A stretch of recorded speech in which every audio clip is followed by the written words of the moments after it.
कुछ दिन बाद सब लोग बॉर्डर टाउन वापस आए और कासल के बैकयार्ड में उतर गए। नाइटिंगेल तुरंत अपनी बहनों के बीच घिर गई। अरे नाइटिंगेल, तुम कहाँ लग गई थी? कहाँ चोट लगी? ननावा ने जल्दी से पूछा। लिली ने कहा, ननोला, तुम तो दिन भर से इंतजार कर रही थी। इतना समय क्यों लगा वापस आने में? लूसिया ने चिंतित होते हुए पूछा।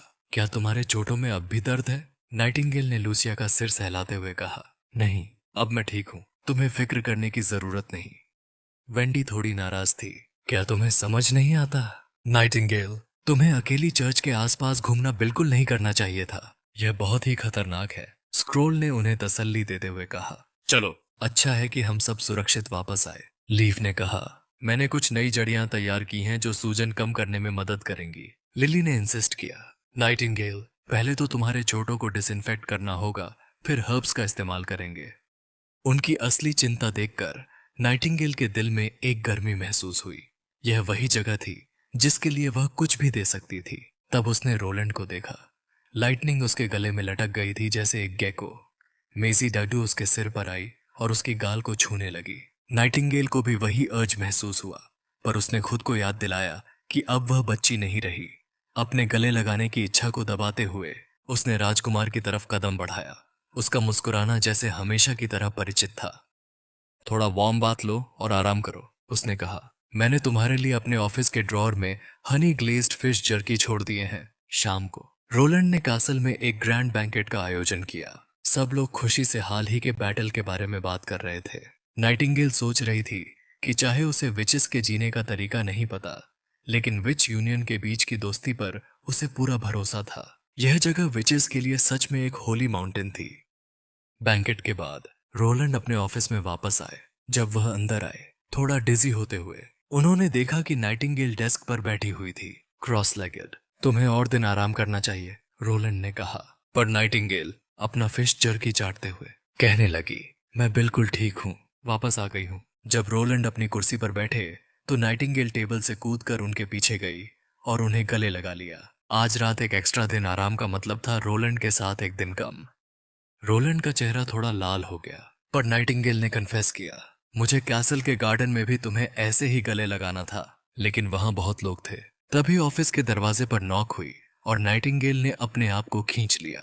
दरवाजा खोलते ही पता चला कि वह ड्रैगनफॉल रिज की लॉर्ड थी। जब स्पीयर ऑफिस में आई तब उसने रोलैंड के पहले के रिक्वेस्ट पर गहरा विचार किया था। रोलैंड ने उसे किंगडम की लूमिंग क्राइसिस, चर्च के ओरिजिन्स और डीमंस के थ्रेट के बारे में सक्सिंक्टली बताया। स्पीयर ने सुना, लेकिन उसे इन सब पर विश्वास करना मुश्किल लगा। एगेथा का गवाही नहीं होता तो मैं यह सब कहानियां नहीं मान सकती थी, उसने सोचा। लेकिन उस बातचीत के बाद उसका एटीट्यूड काफी बदल गया। जब रोलैंड के वेस्टर्न टेरिटोरीज के फ्यूचर प्लान्स पर बात हो रही थी, स्पीयर का एटीट्यूड अचानक बदल गया। उसने कहा, मुझे यह सब ठीक लगता है, पर हम इन प्लान्स को सारी टेरिटरीज में कैसे प्रमोट कर सकते हैं? रोलैंड ने धैर्य से कहा, मुझे इस तरीके से आगे बढ़ना होगा, अगर नहीं तो ग्रे कैसल बस रेत की तरह बिखर जाएगा। आखिरी दुश्मन आने से पहले मुझे अपनी ताकत इकट्ठा करनी है। स्पीयर ने धीरे से कहा, यह कदम सारे नोबल्स को ऑफेंड करेगा, उनके हकों को छोटे करने के लिए, खास तौर पर विरासत के पदों को लेकर। इससे रोलैंड की तस्वीर एक रेबल किंग के रूप में पक्की हो जाएगी। रोलैंड ने स्पष्ट किया, मेरा यह इरादा नहीं है कि उनका स्टेटस बदल दूं। मैं चाहता हूं कि वे नए सिस्टम में समायोजित हो जाएं। वे अपने टेरिटोरीज को अब भी रख सकते हैं, बस उनकी कुछ प्रिविलेजेस खो जाएंगी। स्पीयर को समझ आ गया कि रोलैंड अपने फैसले में पक्का है। उसने सोचा, अगर मैंने मना किया तो शायद रोलैंड की सेना मुझे भी गिरा दे। रोलैंड ने सिर हिलाते हुए कहा, मुझे सबसे ज्यादा जरूरत एडमिनिस्ट्रेटर्स की है। तुम्हारा टेरिटोरी तुम्हारे पास रहेगा और तुम लोगों के सामने एक विच के रूप में खुली तरह से आ सकोगी, बिना चर्च के खतरे के। स्पीयर ने कुछ देर के लिए चुप रहकर अपनी टी कप रखी। मुझे एक शर्त है, रोलैंड, जब तक तुम मुझे ड्रैगनफॉल रिज वापस दिलवा नहीं देते तब तक सब कुछ वैसा ही रहेगा। सिर्फ जब टिमोथी को गिरा दिया जाएगा तब मैं तुम्हें पूरी तरह से सपोर्ट कर सकूंगी। रोलैंड ने उसकी बात समझी। यह न तो आउटराइट रिफ्यूजल था, न ही पूरा सपोर्ट, पर यह उसे कुछ रास्ते दिखाता था। उसका मतलब साफ था, रोलैंड को यह साबित करना होगा कि उसमें ग्रे कासल को एक करने की क्षमता है। रोलैंड ने अकेले से कहा, मुझे पूरा विश्वास है कि टिमोथी का राज जल्द खत्म होगा। फिर स्पीयर ने इवनिंग लेसन्स में शामिल होने की बात की। यह रोलैंड के लिए सरप्राइज था, क्योंकि यह फाउंडेशनल लेसन्स थे जो एक नोबल जैसी स्पीयर के लिए लगभग बेकार थे। लेकिन स्पीयर ने कहा, मुझे कैलकुलेशन मेथड समझने में दिलचस्पी है और मैं सीखना चाहती हूँ। रोलैंड ने सोचा, क्या वह मल्टीप्लिकेशन टेबल्स या एल्जेब्रिक इक्वेशंस की बात कर रही है? वह हंसने से नहीं रुका। अगर स्पीयर विच यूनियन में शामिल होना चाहती है तो वह जरूर कर सकती है। लंच के बाद एक्स अच्छी खबर लेकर आया। रोलैंड एक्स को फॉलो करते हुए बेसमेंट गया, जहां प्रीस्ट को बंदी बनाकर रखा गया था। प्रीस्ट को कोई चोट नहीं लगी थी, लेकिन वह उदास और बेचैन था, बार बार एक ही शब्द का जाप कर रहा था। रोलैंड को देखकर उसने चीख मारकर इल्जाम लगाया, तुमने डिमोनिक पावर्स अनलीश की हैं और डिवाइन बीइंग्स तुम्हें सजा देंगे। एक्स ने गुस्से से उस पर नजर डाली। भूल भुलैया मत बोलो, अगर तुम दोबारा ऐसे ही बोले तो पिछले रात की सजा याद दिला दूंगा। डर से प्रीस्ट जमीन पर बैठ गया। धीरे से उसने अपना परिचय दिया। जब उससे विचेस की पहचान के बारे में पूछा गया तो उसने कहा, उसका नाम ऑरोरा है, आर्च बिशप टेफ्लॉन की शुद्धिक। रोलैंड ने नाइटिंगेल की तरफ देखा, जो मिस्ट में छिपी हुई थी। नाइटिंगेल ने कंफर्म किया कि प्रीस्ट झूठ नहीं बोल रहा। जब उससे ड्रैगनफॉल रिज के लॉर्ड को फ्रेम करने के मकसद के बारे में पूछा गया तो प्रीस्ट ने माना कि उसे इस बारे में कुछ नहीं पता। उसका सिर्फ यह काम था कि वह ऑरोरा पर नजर रखे। जब तक उन्होंने नहीं समझा कि लॉर्ड एक सच्ची विच है, तब तक उनका प्लान उसे पकड़ने और होली सिटी ले जाने का था। उनका प्लान 3 शहरों से गुजरना था, लेकिन प्रीस्ट को यह नहीं पता था कि इन शहरों को चुनने का मकसद क्या था। उनकी आंखें चमक रही थीं और उसने जिन जिन को देखा, उनका भरोसा और साथ उसके साथ था। रोलैंड सोच रहा था कि इन 3 शहरों का चुनाव क्यों हुआ है। क्या यह ऑपरेशन उसकी तरफ निशाना कर रहा है? जब प्रश्न पूछने का सिलसिला खत्म हुआ तो यह साफ था कि प्रीस्ट को ज्यादा नहीं पता था। अजीब बात थी कि उसने न तो दया की प्रार्थना की, न ही रोलैंड और एक्स को डांटा। आंखें बंद करके प्रीस्ट ने कहा, मेरा अंतिम फैसला सिर्फ देवताओं से आएगा, रोलैंड से नहीं। एक्स ने कहा, इस प्रीस्ट को एक रात के लिए मुझे दे दो, मैं समझा दूंगा कि इसका एटीट्यूड बदल जाएगा। लेकिन रोलैंड को लगता था कि प्रीस्टहुड सब कुछ जानता है, तो उसने कहा, इस प्रीस्ट का फैसला देवताओं से नहीं बल्कि लोगों के वर्डिक्ट से होगा। बॉर्डर टाउन के टाउन स्क्वायर में एक वुडन प्लेटफॉर्म बनाया गया था। इस बार यह कोई नाटक या खेल नहीं, बल्कि टाउन का पहला पब्लिक ट्रायल था। जजमेंट के दिन प्लेटफॉर्म के इर्द गिर्द लोग भरे हुए थे। उन्होंने अपने हाथ ऊपर उठाए और उनकी चीख पुकार लहराती रही। जब क्राउड ने प्रीस्ट को सामने लाया, उसका चेहरा बदल गया। रोलैंड चाहता था कि वह एक भयावह अपराध को सबके सामने लाए।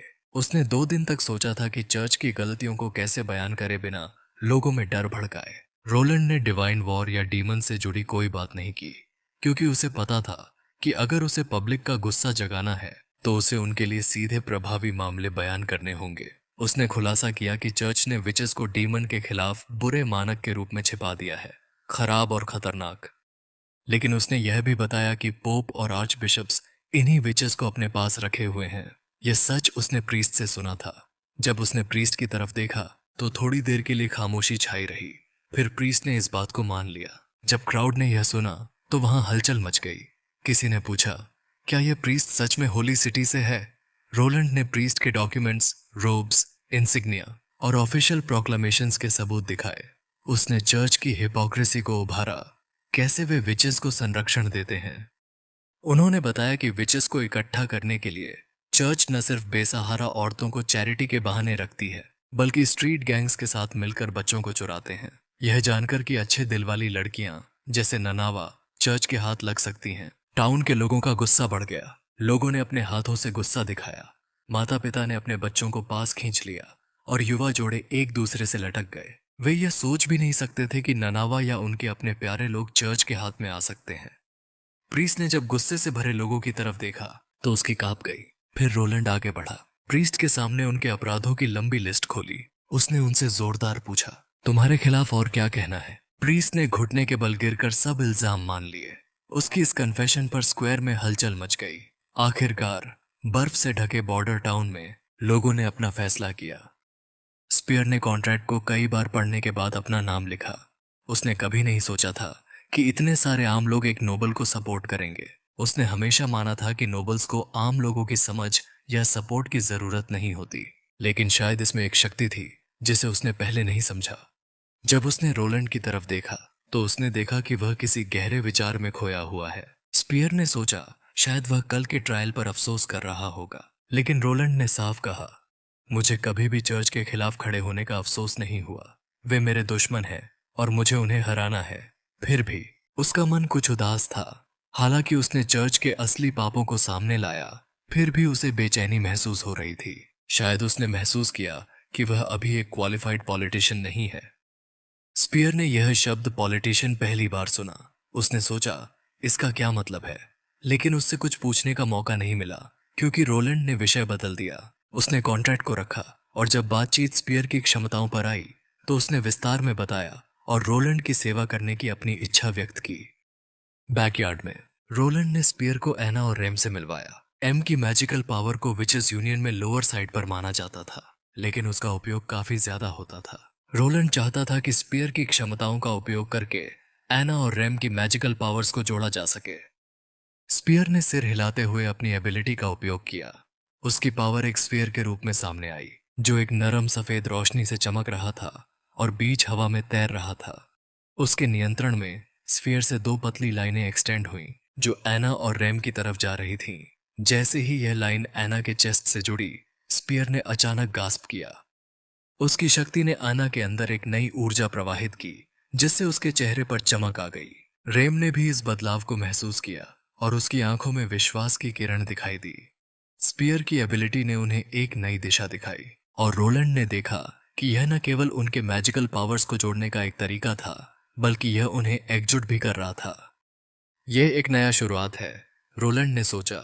जब उसने उनका मिलान देखा, उससे एहसास हुआ कि यह सब कुछ उसकी लीडरशिप और डिसीजंस पर निर्भर करता है। स्पीयर ने महसूस किया कि एना के अंदर जो था, वो एक स्वर्लिंग मैजिकल कोर नहीं, बल्कि एक सॉलिड मेटालिक क्यूब था। वो इतना बड़ा था कि उसने खुद को एक छोटी सी चमकदार कीड़े की तरह महसूस किया। अपने गर्दन को उठाकर उसके ऊपर देखने की कोशिश कर रही थी। स्पीयर ने कई बार इस क्यूब से जुड़ने की कोशिश की, लेकिन हर बार वो बेकरार होता रहा। बहुत से कोशिशों के बाद लाइन आखिरकार क्यूब से जुड़ गई, लेकिन कोई प्रतिक्रिया नहीं मिली। स्पीयर ने कभी इतनी शक्तिशाली मैजिक चैनल नहीं की थी। यह उसे बहुत ओवरवेलमिंग महसूस हो रहा था। एना ने कोशिश की अपनी मैजिक इस क्यूब में डालने की। जिस समय उसने मैजिक भेजना शुरू किया, उसमें एक अचानक परिवर्तन आया। क्यूब से मैजिकल एनर्जी स्पीयर की तरफ बहने लगी। स्पीयर को यह महसूस हुआ कि ये एक इमेंस वेट है, लेकिन जैसे जैसे और भर रहा था, एना का मेटालिक क्यूब अपनी असल फॉर्म में रहा, जैसे उसकी शक्ति का बस ये एक छोटी सी हिस्सा हो। जब सब कुछ तैयार था, रोलैंड ने रैम को एक सिलिंड्रिकल ऑब्जेक्ट दिया। रेम ने दोनों हाथों से इसे पकड़ा और आंखें बंद कर ली। उसकी अंदर की मैजिक बेचैनी से घूमने लगी। स्पीयर ने देखा कि एना का मेटालिक क्यूब हल्की सी चमक रहा था। उसकी कोर की मैजिक बार बार खींच रही थी, लेकिन तुरंत ही फिर से भर जा रही थी। स्पीयर को इतनी मैजिक के साथ चलाना मुश्किल होता जा रहा था, और उसने समझा कि रैम को तो इससे ज्यादा बुरा महसूस करना चाहिए। लेकिन वो इतनी देर तक पावर चैनल कैसे कर रही थी? कई मिनट बाद वो नहीं समझ पाई कि वो आखिरी तक कैसे पहुंची। जब एना की मैजिकल पावर लगभग खत्म हो गई, स्पीयर ने महसूस किया कि उसकी टांगें कांप रही हैं। वो खुद को संभालने में मुश्किल महसूस कर रही थी। आंखें खोलते ही रेम खुशी से सिलेंडर को ऊपर उठाया और रोलैंड की तरफ भागी। रोलैंड ने खुशी से ताली दी और ध्यान से सिलेंडर को वुडन टोंग से पकड़ा, कहते हुए, ये एक मैग्नेट है जिसका पोलैरिटी बार बार बदलता है। स्पीयर ने थोड़ा पजल्ड महसूस किया, लेकिन नाइटिंगेल ने हंसी मजाक में कहा, ये बातें एना के लिए हैं, उन्हें आने दो। एना ने पास ही एक नया इलेक्ट्रिक मोटर दिखाया और रोलैंड ने सिलेंडर को उसमें रख दिया। रेम ने मशीन से जुड़ने वाली एक वुडन लीवर को पकड़ा और खींच दिया। मशीन तुरंत जीवित हो गई। स्पीयर ने देखा कि रोलैंड की आंखें चमक रही थीं, जैसे ये कार्डशिरोन का आयरन इंस्ट्रूमेंट एक चमकदार रत्न हो। इस ग्रुप को देखते हुए स्पीयर सच में प्रभावित हुई। चाहे वो विचेस यूनियन हो या रोलैंड, सभी कितने अलग लग रहे थे। इलेक्ट्रिक मोटर 5 दिन तक बिना रुके दिन रात काम करता रहा, फिर आखिरकार आज रुक गया। रोलैंड अपने ऑफिस चेयर में झुक गया और एक लंबी सांस छोड़ी। उसने एक नया पावर सोर्स पा लिया था, लेकिन इसका नुकसान ये था कि हर बार ये आना स्पीयर और रैम की मैजिकल एनर्जी को पूरी तरह से ड्रेन कर देता था। थोड़ी देर सोचने के बाद रोलैंड ने वेंडी की तरफ देखा और पूछा, क्या तुम मदद कर सकती हो सभी मेंबर्स की डेली मैजिक यूसेज का हिसाब रखने में? इस तरह हम सिस्टमैटिकली सरप्लस को रेम को दे सकते हैं। ये तरीका सिर्फ विचेस पावर को मैक्सिमाइज नहीं करेगा, बल्कि उनकी मैजिकल ग्रोथ को भी बूस्ट करेगा, खास तौर पर अवेकनिंग डे के दौरान। वेंडी ने मुस्कुराते हुए कहा, यह तो अच्छा प्लान लगता है। फिर उसने याद दिलाया कि आज लुसिया का कमिंग ऑफ एज डे है। उसने पूछा, क्या मुझे सबको इकट्ठा करना चाहिए इसकी रात मनाने के लिए? रोलैंड ने थोड़ी देर के लिए इस बात को भूल गया था। रोलैंड थोड़ा रुका, जैसे उसे इस बात का याद ही नहीं रहा। वेंडी ने प्यार से कहा, मैं हर बहन के इंपॉर्टेंट डेट्स को एक नोटबुक में लिखती हूँ ताकि मैं किसी को भी मिस ना करूं। रोलैंड ने इस पर सिर हिलाया। उसने सोचा आज रात वो एक ग्रैंड फीस्ट तैयार करेगा। यह सिर्फ विचेस का यूनियन नहीं होगा। उसने खुद से कहा, मैं भी उसके साथ सेलिब्रेट करने आऊंगा। डिनर के बाद लूसिया का रूम विचेस से भरा हुआ था। उनकी कंफर्टिंग और इनकरेजिंग एक्सप्रेशंस देखकर वेंडी की आंखें भर आईं। उसने आंसुओं को रोकने के लिए गहरी सांस ली। एगाथा भी वहां थी और वो थोड़ी सी यौन कर रही थी। उसकी आंखों के नीचे डार्क सर्कल्स थे, लेकिन उसका इरादा मजबूत था। रोलैंड ने उसकी तरफ फिक्र भरी नजर से देखा, उम्मीद करते हुए कि वो अपने आप को ज्यादा नहीं थका रही। एगाथा ने धीरे से कहा, डिवाइन वॉर का खौफ है। रोलैंड ने आत्मविश्वास से कहा, इस बार हम जरूर डीमंस को हराएंगे। थोड़ी देर बाद एगाथा ने अपना सिर घुमाकर कहा, अगर रोलैंड अपना वादा नहीं भी रखता तो मैं उससे कुछ नहीं कह सकती। वेंडी ने बीच में ही बोला, आओ आज हम इन भारी टॉपिक से दूर रहें। फिर उसने लूसिया की तरफ देखा, क्या तुम्हें कोई ऐसी इच्छा है जो तुम्हें दी जा सकती है? सबकी नजर लूसिया पर थी। उसने थोड़ी देर सोचा, तब लिंग ने अपनी बहन को गले लगाते हुए कहा, आप 10 आइसक्रीम सैंडविचेस मांग लो। लूसिया ने हंसते हुए अपनी छोटी बहन को फोरहेड पर हल्का सा टापा दिया। हमेशा खाने की ही सोचती हो तुम। फिर लूसिया ने रोलैंड से कहा, क्या मैं अपनी इच्छा बाद में रख सकती हूँ? रोलैंड ने मुस्कुराते हुए कहा, बिल्कुल, यह संभव है। लूसिया ने अपना धन्यवाद अदा किया। उसने सोचा इस शहर में रहना ही उसकी सबसे बड़ी इच्छा थी और वह सिर्फ यह चाहती थी कि लिंग एक खुश जिंदगी जिए। उसे पता था कि उसकी बहन एक विच नहीं है और एक दिन वह अपने परिवार शुरू करने के लिए उसे छोड़ देगी। इसलिए लूसिया ने सोचा कि अपनी बची हुई इच्छा को संभाल कर रखना बेहतर रहेगा अगर कभी कोई अनजान घटना हो। अचानक लूसिया ने अपने शरीर में एक कंपन महसूस किया।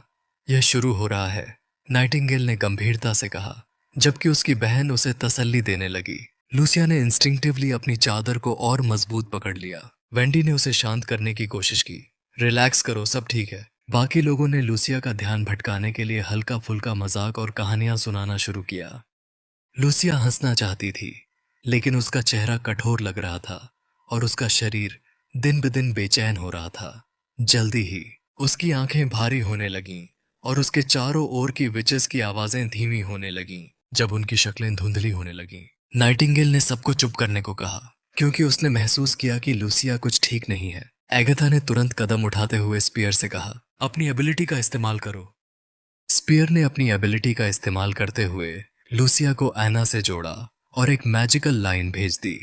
लूसिया ने महसूस किया कि यह जादू उसका नहीं है, यह जैसे उसके मैजिकल कोड से जुड़ रहा हो। उसके असल को जानने का समय नहीं था, इसलिए उसने अपने अंदर की उलझन भरी ऊर्जा को इस कॉन्डुइट में डाल दिया, जो उसका दर्द तुरंत कम करने लगा, जैसे एक लाइफलाइन मिल गई हो। लूसिया ने अपना जादू इसमें डालते रहे, अपने शरीर की तकलीफ को दूर करते हुए। एना ने डिवाइन सील इम्प्रिंट उठाया और उसे खिड़की की तरफ पॉइंट किया, जिससे एक बेहद बड़ा जादू बाहर बह गया और नजदीक की दीवार को तोड़ दिया। लूसिया को नहीं पता कितना समय गुजर गया जब उसका नजरिया वापस नॉर्मल हुआ। अपनी छोटी बहन लिंग को आंसुओं से भरी आंखें देखकर उसने प्यार से उसका सिर हल्का सा टेप किया, यह कहकर कि अब सब कुछ ठीक है। तब उसने अचानक तापमान में गिरावट महसूस की और जब उसने अपना सिर घुमाया तो वह हैरान रह गई। दीवार में एक बड़ा सा छेद था। उस छेद के सामने एना खड़ी थी। उसकी आंखें चिंता से भरी थीं और उसके हाथ में डिवाइन सील इम्प्रिंट था, जो हल्का सा चमक रहा था। नाइटिंगेल की नजर तेज हो गई जब उसने लूसिया पर ध्यान दिया। लूसिया ने अपनी एबिलिटी को इवॉल्व कर लिया है, उसने सोचा। अगले दिन बेरेव रोलैंड के ऑफिस में दौड़ता हुआ आया, जैसे उसे पिछली रात की घटना के बारे में जानने की बहुत जल्दी थी। रोलैंड ने बेरेव के लिए चाय डालते हुए कहा, पहले थोड़ा शांत हो जाओ। जब उसने सुना कि यह घटना एक विच की पावर्स की वजह से हुई, तो बेरेव ने अपनी चिंता व्यक्त की। देखिए, ज्यादातर लोग विचेस की एबिलिटीज को स्वीकार कर चुके हैं, जैसे नाना की हार्मलेस हीलिंग पावर्स, लेकिन ऐसी एबिलिटीज जो कासल्स को नुकसान पहुंचा सकती हैं या सेलेस्टियल फिनोमेना को बदल सकती हैं, उनसे डर तो होगा ही।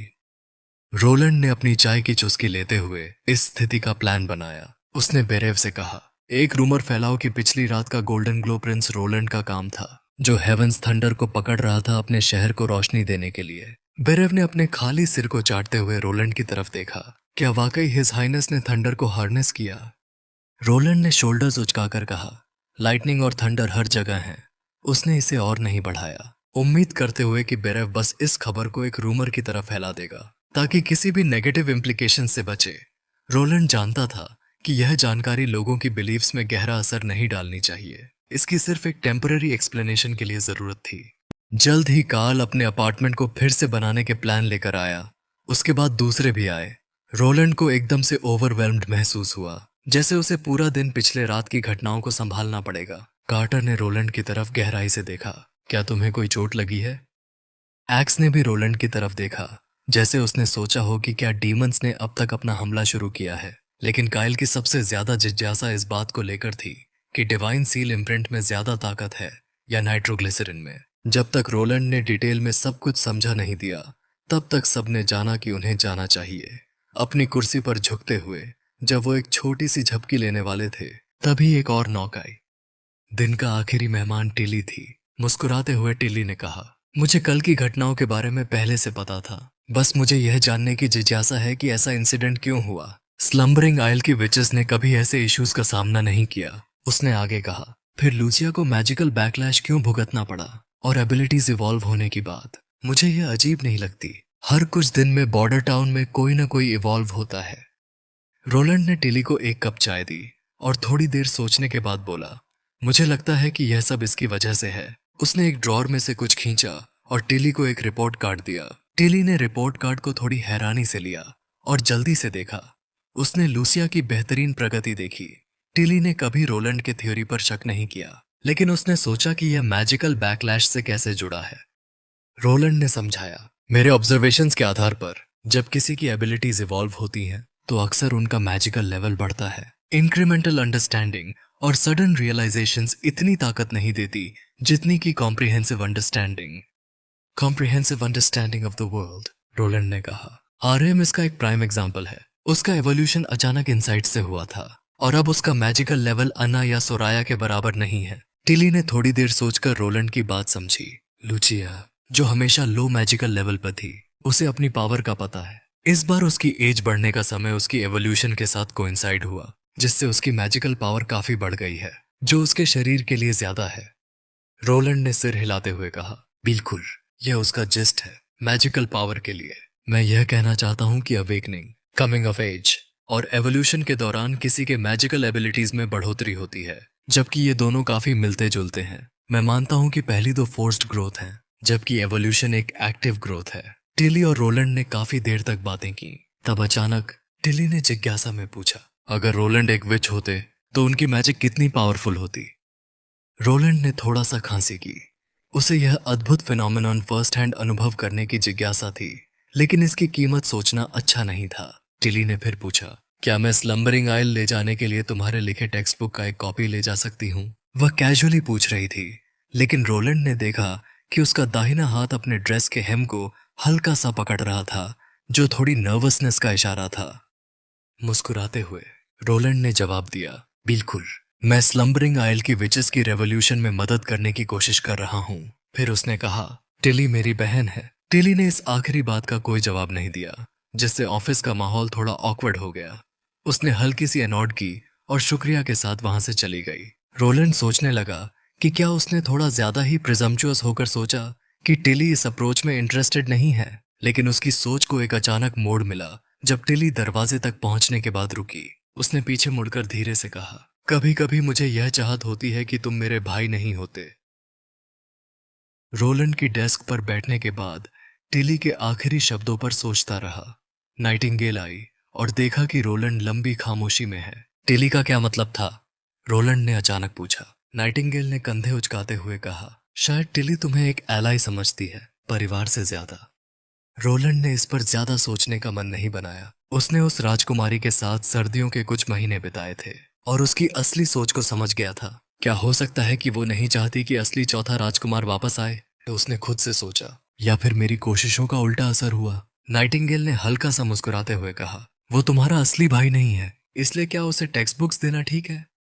रोलैंड ने उसकी तरफ देखा। इस सर्दी तुमने पूरा बुक कॉपी किया होगा। टिली को इसका कंटेंट पहले से पता होगा। उसने कुछ देर रुककर आगे कहा, लेकिन उसने फॉर्मली रिक्वेस्ट की, जो उसके इरादों के बारे में बहुत कुछ बताता है।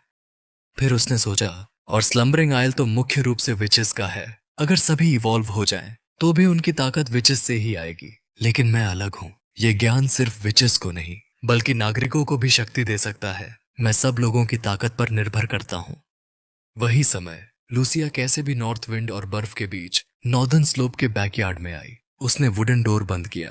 अन्ना, जो एक वर्क बेंच के सामने खड़ी थी, ने अपने सिर को घुमाकर लूसिया को बुलाया। यहाँ आ जाओ, थोड़ा गर्मी लो। लूसिया दौड़कर गई और जल्द ही एक गर्म हरे आग के घेरे में समा गई, जैसे किसी कासल के बाथटब में डूब रही हो।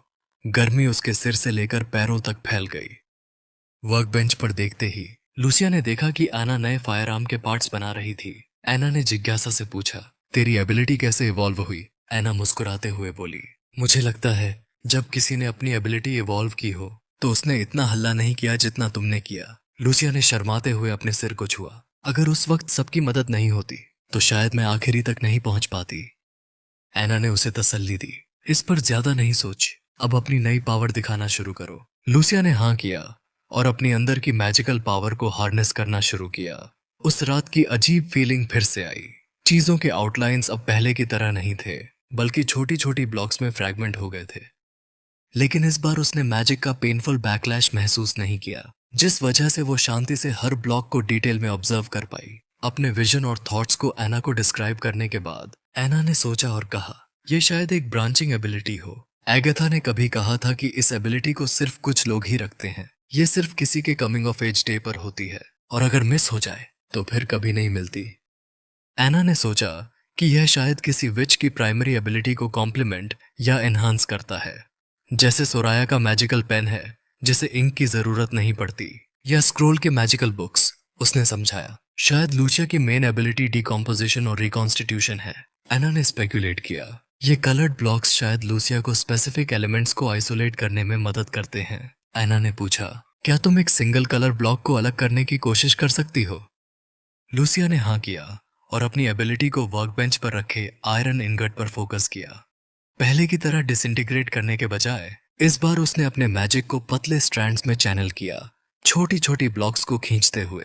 ब्लॉक्स धीरे धीरे लूसन होने लगे और इनगट से बाहर आने लगे, जिससे बाकी कलर शिफ्ट और चेंज होने लगे। आखिर में पूरा रिंग कोलैप्स हो गया और एक येलो ग्रीन क्रिस्टल बन गया, जो उनकी अंगुली के आकार के बराबर था। उसके पास में बची हुई आयरन का ब्लॉक था। एना ने छोटे क्रिस्टल्स उठाते हुए कहा, यह शायद आयरन के दूसरे एलिमेंट से बना एक कंपाउंड है। उसने अपने थ्योरी को वेरीफाई करने के लिए छोटा एक्सपेरिमेंट करने का सोचा।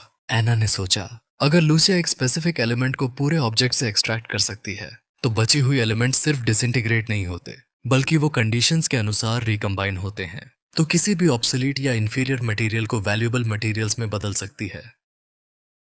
समुद्र पर एक जहाज था जिसका कप्तान एक सुनहरे बालों वाले आदमी से पूछा, तुम्हें वेस्टर्न टेरिटोरीज क्यों जाना है? वहां सब कुछ पहले जैसा नहीं रहा। कप्तान ने सुनहरे व्यापारी को समझाया, वहां तुम्हें न तो गहने मिलेंगे और न ही फर, सब कुछ बदल गया है। व्यापारी ने जिज्ञासा दिखाते हुए पूछा, ऐसा क्यों? क्या लोग अब डाकू बन गए हैं? कप्तान ने आंखें झुकाकर कहा, चौथे राजकुमार के बॉर्डर टाउन पर हाथ रखने के बाद वहां सब कुछ अजीब हो गया है। कोई नहीं जानता वह क्या कर रहा है, लेकिन फिर भी व्यापारियों और मर्चेंट्स के लिए बॉर्डर टाउन में सब कुछ बिकता है, चाहे वह अनाज हो, कपड़े हो या आम सामान। कप्तान की बातें सुनकर ऑटो ने थोड़ी कन्फ्लिक्टेड एक्सप्रेशन दी। मुझे उम्मीद है कि मैं खाली हाथ वापस नहीं आऊंगा, उसने कहा। लेकिन असल में ऑटो को यह नहीं था कि वह क्या लेकर आता है। उसका असली मकसद बॉर्डर टाउन के लॉर्ड से मिलना था। रोलैंड विंबलडन के रेबल किंग होने की वजह से वह खुलेआम एनवॉय के रूप में नहीं जा सकता था, इसलिए उसने व्यापारी का डिस्गाइज धारण किया और बॉर्डर टाउन की तरफ रुख किया।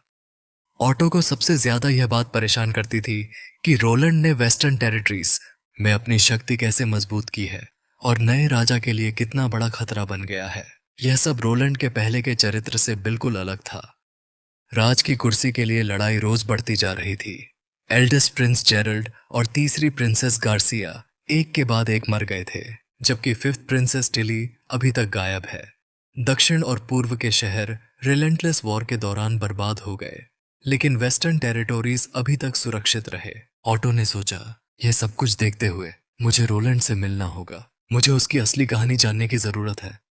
रिलेंटलेस वॉर के दौरान जो शहरों को बर्बाद किया गया, सिर्फ वेस्टर्न टेरिटोरीज ही सुरक्षित रहे। ऑटो को बॉर्डर टाउन पहुंचकर यह सब समझना था। डॉक्स पर पहुंचते ही उसने गहरी सांस ली और अपनी कैबिन से बाहर निकला। जब उसने पोर्ट पर पहला कदम रखा तो वह देखकर हैरान रह गया। क्या यह सच में एक बॉर्डर टाउन है? उसने सोचा। उसका डॉक तो ग्रे कैसल के रॉयल कैपिटल से भी बड़ा था। लेकिन उसे और भी ज्यादा हैरानी तब हुई जब उसने देखा कि डॉक के पास कैसे कैसे white bodied grey stone ships खड़े थे। ऑटो ने कैरेज पर चढ़ गया और पहले चेक पॉइंट पर जाते ही उसने देखा कि कोई उनसे टैक्स नहीं मांग रहा था। कप्तान ने हंसते हुए बताया, यह बॉर्डर टाउन की पुलिस है। डाकू या माउंटेन रॉबर्स नहीं। स्मूथ और हार्ड रोड्स, साफ सुथरे घर और भीड़ भाड़ वाले लोगों को देखकर ऑटो को अपने राज्य की याद आई। उसने देखा था कि उनके शहरों में खराब घर, गंदे रास्ते और सीवेज आम बातें हैं, लेकिन यहाँ एक भी घर ऐसा नहीं था जो पुराना या खराब दिखाई देता।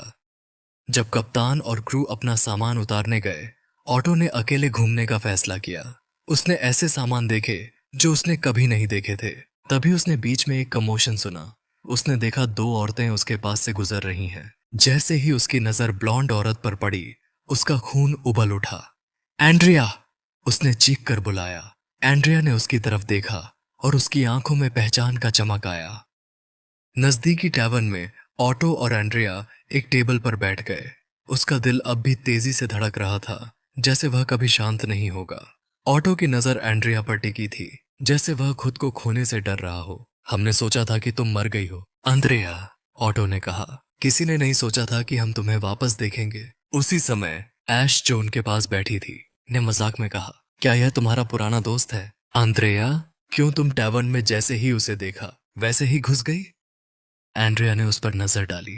क्या तुम्हें कोई और काम नहीं है? ऐश ऐश हंसकर बोली, वह तो बस तुम्हें बचाने आई है। तुम तो यहाँ सिर्फ टिली के लिए गिफ्ट खरीदने आई थी, अब तुम इसे भगा रही हो। नोबल होने की बातें मत करो। एंड्रिया, एंड्रिया ने जवाब दिया, मुझे तुम्हारे साथ नोबल एक्ट करने की जरूरत नहीं है। ऑटो को बीच में होने की वजह से थोड़ा ऑकवर्ड महसूस हुआ। उसने ऐश की तरफ देखा और हेजिटेंट होते हुए पूछा, क्या तुम एंड्रिया की दोस्त हो? एंड्रिया कुछ कहने से पहले ही ऐश ने ऑटो का परिचय दिया। मैं ऐश हूँ।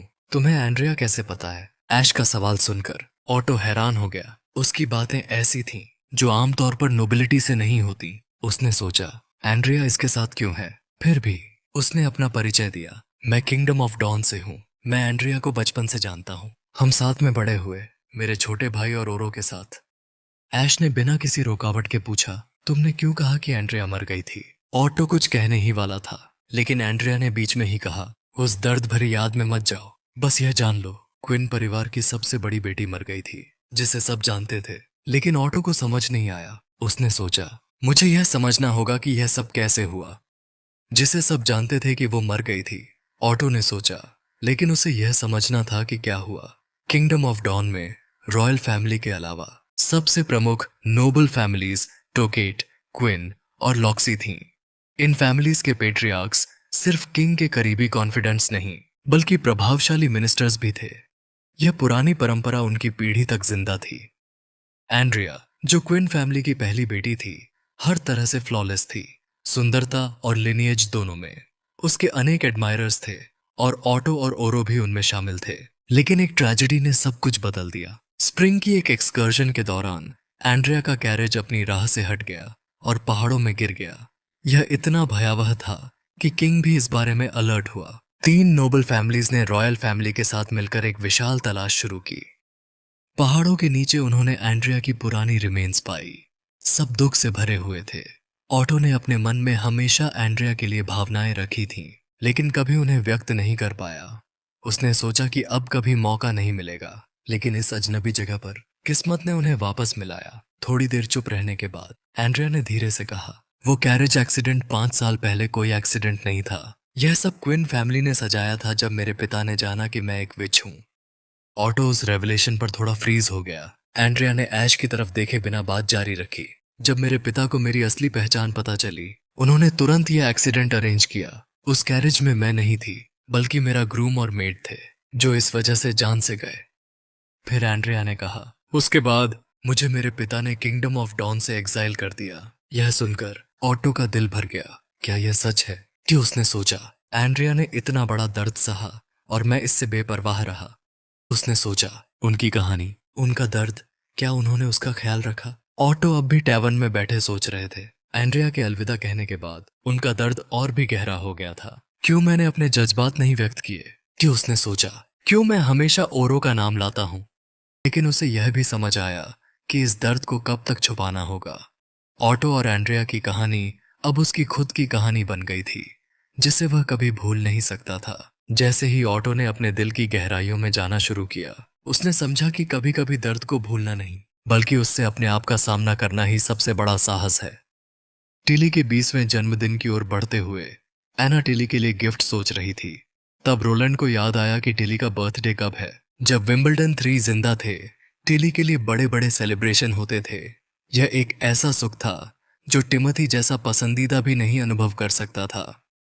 रोलैंड को याद आया कि जब टिली की कमिंग ऑफ एज समारोह हुई थी, तब 4 बड़े बॉर्डर जनरलों ने वापसी की थी और उसने 3 अन्य महान राज्यों से भी शुभकामनाएं प्राप्त की थीं। टिमोथी और गार्सिया उस समय कुछ जालसाजी करते हुए दिखाई दे रहे थे और दोनों ने चौथे प्रिंस को कुछ खराब करने के लिए भड़काने की कोशिश की थी। लेकिन जब टिली ने 8 साल पहले चौथे प्रिंस को सिखाया था, तब रोलैंड, जो उस समय बहुत डरपोक था, उस घटना में शामिल नहीं हो पाया। उसने टिमोथी के कार्यों के बारे में सोचा, लेकिन अंत में क्या हुआ वह याद था। एक बेर कब जो वुल्फ हार्ट किंगडम से उपहार में मिला था, उसे जहर दे दिया गया था। यह टिली का सबसे पसंदीदा उपहार था और उसका याद टिली के लिए कितना दुख भरा रहा होगा। जब रोलैंड ने अपने दर्द को याद किया, उसके विचार बदलने लगे। उसने एक यूनिक गिफ्ट बनाने का सोचा। उसने एक कागज का टुकड़ा खोला और गिफ्ट का स्केच बनाना शुरू किया। एना ने बेर का आउटलाइन देखा और रोलैंड ने मुस्कुराते हुए बताया, यह टिली के लिए है। मैं खुद एक खास गिफ्ट बनाना चाहता हूँ। जब टिली का जन्मदिन आया, रोलैंड एक गिफ्ट बॉक्स लेकर उसके कमरे में गया। दरवाजे पर नॉकिंग करने के बाद उसने देखा कि टिली अकेली है। रोलैंड को देखकर टिली थोड़ी हैरान हुई। यह तुम्हारा जन्मदिन है, वो रोलैंड ने कहा। रोलैंड ने देखा कि उसकी आंखें चमक रही थीं। टिली थोड़ी हैरान हो गई। यह क्या है? रोलैंड मुस्कुराते हुए बोला, यह एक पैंडा है। टिली ने टेडी बेयर को घुमाकर देखा और फिर उसे गले लगाने से नहीं रुकी। यह तो अलग है। मुझे जितने भी बेयर्स मिले हैं, यह सबसे ज्यादा सॉफ्ट है, रोलैंड ने समझाया। मैंने इससे अपनी पुरानी यादों से डिजाइन किया है। यह दुनिया में पैंडास कहलाते हैं और ये अपनी क्यूट अपीयरेंस के लिए मशहूर हैं।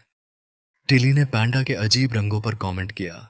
इसके रंग तो काफी अजीब हैं, लेकिन उसकी आंखें खुशी से चमक रही थीं। रोलैंड ने कहा, इसके गले में एक छोटी सी चीज है, उसे खींचो। टिली ने जब उसे खींचा, तब पैंडा अचानक हिलने लगा, जिससे वह थोड़ी हैरान हो गई और पीछे गिर गई। रोलैंड ने तुरंत पैंडा को उठाया और समझाया, मैंने इस पैंडा में थोड़ी मशीनरी डाली है, इसलिए यह अलग अलग एक्शंस कर सकता है। पैंडा धीरे धीरे टिली की तरफ बढ़ रहा था और रोलैंड ने उम्मीद जताई कि टिली को गिफ्ट पसंद आए। टिली ने तुरंत जवाब नहीं दिया, पर उसने पैंडा को टाइटली गले लगा लिया और पूछा, तुमने यह गिफ्ट क्यों चुना? रोलैंड ने कहा, क्या तुम्हें अपने कमिंग ऑफ एज सेरेमनी याद है? टिली ने उसकी तरफ देखा। उसकी आंखें सवाल कर रही थीं, क्या तुम उसमें शामिल थे? रोलैंड ने पुरानी घटनाएं याद करते हुए कहा, टिमोथी और गार्सिया के लिए तो दांतना सही है, पर मैं भी उसमें शामिल हूँ। अगर मैं अपने पिता को बता देता तो यह सब कुछ नहीं होता। टिली को पता था अगर रोलैंड उस वक्त बोलता तो टिमोथी और गार्सिया उसे बहुत मारते। उसने बात बदलते हुए पूछा, तुम्हारे दिमाग में और क्या इंटरेस्टिंग चीजें हैं? टिली के चेहरे की खुशी देखकर रोलैंड मुस्कुराया। उसने वादा किया, अगर मौका मिला तो मैं अपने यादों के बारे में और बताऊंगा। जब उनकी बातें गहरी होती गईं, तब बाहर से एंड्रिया की आवाज सुनाई दी, जिसके बाद ऐश की आवाज भी आई। रोलैंड ने हंसते हुए कहा, कोई जरूरत नहीं, मैं पहला था जो गिफ्ट दिया। तब ऑटो के मन में एंड्रिया की बातें घूम रही थीं। उसने एक कोने में एक पत्थर की बेंच पर बैठने से पहले बर्फ को साफ किया। एंड्रिया को भूल न पाने के बावजूद उसने अपने विजिट का मकसद याद किया। वो पूरे शहर का चक्कर लगा चुका था और लोगों से सुना था कि यह एक समय में गरीब जमीन थी, लेकिन रोलैंड की वजह से सब कुछ बदला। उसने लोगों को डरावने डिमोनिक बीस्ट से लड़ने के लिए प्रेरित किया और उनकी जिंदगी सुधारने के लिए कई मशीन्स और टूल्स बनाए। ऑटो ने अपनी नोटबुक खोली और दिन की फाइंडिंग्स लिखने लगा। तभी 2 शक्लें उसके सामने आईं। ये लोग शहर के पुलिसमैन थे। उन्होंने उसके मर्चेंट के रूप में इस्तेमाल किए गए नकली नाम को बुलाया। जब ऑटो ने उनसे पूछा कि उनका मकसद क्या है, तब उनका जवाब उसे हैरान कर दिया। उन्होंने कहा, हमें तुम पर स्पाई होने की शंका है। तुम्हें हमारे साथ चलना होगा। अपने हाथ पीछे रखो और विरोध मत करो। जब ऑटो ने देखा कि पुलिसमैन उसे गिरफ्तार करने की कोशिश कर रहे हैं, तो उसने डॉज किया और बेचैनी से कहा, मैं बेगुनाह हूं। मैं तो किंगडम ऑफ डॉन का नोबलमैन हूं। उसने उनके पकड़ने से बचकर भागना शुरू किया, लेकिन अचानक एक जोर से पेट पर पंच लगा। कुछ दिन पहले तुम मर्चेंट थे, अब नोबल? पुलिसमैन ने चिढ़ाते हुए कहा। थोड़ी देर तक संघर्ष करने के बाद दोनों पुलिसमैन ने उसे पकड़ लिया और कहा, अगर तुम कन्फेशन कर दो तो शायद तुम्हें निकाल दिया जाएगा। एक दिन जेल में गुजारने के बाद ऑटो को कार्टर से मुलाकात हुई। कार्टर ने अपना परिचय दिया। मैं डॉन के राजा का मैसेंजर हूँ। उसने अपनी आइडेंटिटी सील दिखाई और कहा कि वो ग्रे कैसल के खिलाफ चर्च के साथ एक अलायंस बनाना चाहता है। उसने प्रिंस रोलैंड विंबलडन से मिलने की मांग की। रोलैंड ने ऑटो के रिकॉर्ड्स को देखा और शुक किया। इतना सब लिखने से शक होगा। उसने ऑटो को तसल्ली दी कि उसका रफ अरेस्ट सिर्फ कुछ खराब लोगों की वजह से था, जो अरेस्ट के दौरान डैगर्स निकालकर पुलिस को चोट पहुंचाते थे। ऑटो ने कहा, लेकिन यह पॉलिसी मासूम लोगों को गलत तरीके से दोष दे सकती है, क्योंकि सबके पास अपनी आइडेंटिटी साबित करने के लिए डॉक्यूमेंट्स नहीं होते। रोलैंड ने नाइटिंगेल की तरफ देखा और ऑटो को तसल्ली दी कि उनके पास ऐसे लोगों के लिए कई तरीके हैं जो गलत इल्जाम से बच सकते हैं। शायद इस अनंत सर्दी में टिमोथी बेचैन हो रहा है, रोलैंड ने कहा। हर महीने वो कुछ लोग भेजता है तकरार करने के लिए। रोलैंड ने नए राजा के लिए अपनी नफरत को छिपाने की कोशिश नहीं की। ऑटो को समझ आ गया कि दोनों पक्षों के बीच का फर्क अब सुलझाने लायक नहीं रहा। उसने रोलैंड से पूछा, क्या यह सही है कि तुम टिमोथी को गिराने का प्लान बना रहे हो? रोलैंड ने सीधा जवाब दिया, टिमोथी को कभी भी तख्त के पास नहीं होना चाहिए था। उसने ताकत के लिए हमारे पिता को मारा, बड़े भाई को फंसाया और बहन को ग्रे कैसल से निकाल दिया। पूरी सदर्न टेरिटरी युद्ध से बर्बाद हो गई है। सब कुछ टिमोथी के गलत कर्मों की वजह से। सिर्फ उसे तख्त से गिराकर ही ग्रे कैसल अपनी पुरानी खुशहाली वापस पा सकता है। ऑटो हैरान रह गया। टिमोथी की तरह के रोलैंड के चरित्र और उनकी आभा बिल्कुल अलग थी। ऑटो धीरे से खड़ा हुआ और फॉर्मल बाव किया। एक दोस्ताना पड़ोसी राष्ट्र के रूप में kingdom of Dawn Grey Castle की तेजी से स्थिर होने की उम्मीद करता है। मैं यहाँ राजा का ट्रीटी लेकर आया हूँ। रोलैंड ने जिज्ञासा से पूछा, वह कहाँ है? ऑटो ने बताया, लीक से बचने के लिए मैंने लिखित ट्रीटी नहीं लाया, लेकिन डॉन के राजा ने मुझे अग्रीमेंट को फॉर्मलाइज करने की अथॉरिटी दी है। उसने डिफेंसिव और ऑफेंसिव अलायंस के टर्म्स को दोहराया जो डॉन के राजा ने दिए थे। यह अलायंस चर्च की एग्रेशंस का मुकाबला करेगा, जिससे इटर्नल विंटर और वुल्फ हार्ट के साथ जो हुआ वो नहीं होगा। ऑटो का यह जवाब सुनकर रोलैंड ने कहा, यही है? क्या तुम समझ रहे हो? ऑटो हैरान हुआ। मैं तो बिल्कुल स्पष्ट था। उसने सोचा शायद रोलैंड समझ नहीं पाया, पर रोलैंड ने बीच में कहा, यह प्लान काम नहीं करेगा। चर्च का ध्येय 4 महान किंगडम्स को जीतने का है। यह तुम या डॉन के राजा ने सोचा भी नहीं होगा। रोलैंड ने ऑटो को इंटेलिजेंस देने की बात की, उम्मीद रखी कि ऑटो इस जानकारी को उनके राजा तक पहुंचाएगा। ऑटो ने अपने हाथ में दस्तावेजों पर नजर डाली।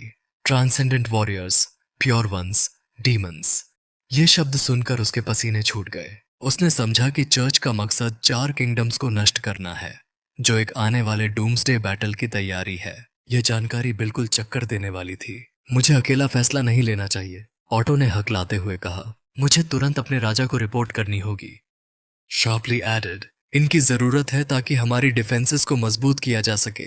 रोलैंड ने उसकी बातें ध्यान से सुनी और सोचा, यह तो जरूरी है। हमें हर तरह से तैयार रहना पड़ेगा। मीनवाइल, एंड्रिया का मन भी भटक रहा था। उसने देखा कि शिप धीरे धीरे डॉक से दूर हो रही है। समय सब कुछ ठीक करेगा, उसने सोचा। भूल जाना सबसे अच्छा रहेगा सबके लिए। लेकिन वह ऑटो के जज्बातों को भूल नहीं पा रही थी। वह एक नोबल फैमिली का है और उसे किसी और के साथ शादी करनी चाहिए। उसने खुद को समझाते हुए सोचा, मैं एक विच हूं और यह रिश्ता सिर्फ एक बेकार का सपना है। Good bye my friend, Andrea ने सोचा जब शिप ने उन्हें छोड़ दिया। इस बीच रोलैंड और एना का काम चल रहा था और दोनों को यह एहसास था कि अब कुछ भी होने वाला है। हर एक पल की कदर करनी होगी, क्योंकि उनका सामना एक बड़े खतरे से हो रहा था। यह इनोवेशन होगा जो हमें अंधेरे में रोशनी देगा, रोलैंड ने कहा, अपने जज्बातों को छुपाते हुए। एना ने काम शुरू किया, बहुत ही ध्यान से टंगस्टन को प्रोसेस करने लगी। यह सब कुछ इतना फैसिनेटिंग है, उसने कहा। मैं कभी सोच भी नहीं सकती थी कि हम इतने एडवांस टेक्नोलॉजी तक पहुंच सकते हैं। रोलैंड ने मुस्कुराते हुए जवाब दिया, यह तो सिर्फ शुरुआत है।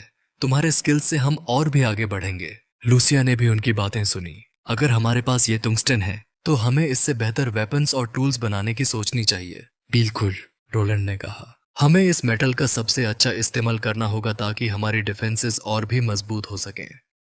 जैसे ही एना काम करती रही, रोलैंड ने सोचा, ये टीम कितनी अमेजिंग है। हर किसी की अपनी कैपेबिलिटीज हैं और हम सब मिलकर कुछ खास कर सकते हैं। फिर एना ने टंगस्टन को स्पाइरल शेप में ट्विस्ट किया और रोलैंड ने देखा कि उसकी हर मूवमेंट कितनी प्रिसाइज है।